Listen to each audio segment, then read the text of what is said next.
গর্ভাবস্থায় যদি আপনি রোজা রাখেনই, যদিও আমরা খুব একটা এনকারেজ করি না, বিশেষ করে যাদের কমপ্লিকেশন আছে, হাইপারটেনশন আছে, ডায়াবেটিস মেলাকেস আছে, তাদেরকে আমরা খুব একটা এনকারেজ করি না। যদি একান্ত আপনি রাখেনই, তাহলে আপনাকে ইফতারের কি করবেন সেটা একটু খুব ইম্পর্টেন্ট। ইফতারের পর আপনাকে অনেক পানি খেতে হবে। আমাদের বাচ্চা থাকে যেখানে অ্যামনিওটিক ক্যাভিটিতে কি থাকে, ফ্লুইড থাকে। আপনি নিজে যদি ডিহাইড্রেটেড হন, সেটার একটা এফেক্ট অবশ্যই পড়বে।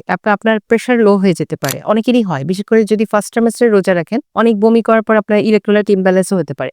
তো সেক্ষেত্রে আপনি শরবত যদি খান তো খান, আর না হলে আপনি একটু স্যালাইন খাবেন ইফতারের পরে। এবং ইফতারে বেশি ভাজা পোড়া খাবেন না, কারণ নর্মাল মানুষই ভাজা পোড়া খেয়ে একটা অ্যাসিডিটির সমস্যা হয়, বমি বেশি হয়। তো সেখানে যদি আপনি আবার প্রেগন্যান্ট অবস্থায় এগুলো খান, তাহলে এটা আপনি কখনোই নিতে পারবেন না। আপনি নর্মালি অন্য সময় যে খাবারগুলো খেতেন সেটা খেয়ে ইফতার খেলে ভালো। এবং এনার্জেটিক খাওয়ার, যেমন জুস অথবা খেজুর খাওয়া, কলা খাওয়া। আবার ইফতার করলেন তো ডিনার করলেন না, আবার ডিনার করলেন তো সেহরি করলেন না, এগুলো করা যাবে না। কারণ এখানে আপনার ক্যালোরি ইনটেক তাহলে ইন টোটালে যে কমে যাবে। এখানে আপনি ছাড়াও তো যেহেতু বাচ্চা আছে, এগুলো আপনাকে খেয়াল রাখতে হবে। যাদের সাথে কোমরবিডিটি আছে, মানে ডায়াবেটিস আছে, প্রিএক্লাম্পসিয়া আছে বা থাইরয়েড ডিসঅর্ডার আছে, তাদের অবশ্যই ইফতারের পর যে ওষুধটা সেটা নিতে হবে, ইনসুলিন টাইম মতো নিতে হবে। এবং ঘুমের টাইমটাও খেয়াল রাখতে হবে, কারণ রোজার দিনে দেখা যায় যে রাতের ঘুমটাও ইনএডিকুয়েট হয়। তো সেটা আপনাকে দিনে কভার করতে হবে।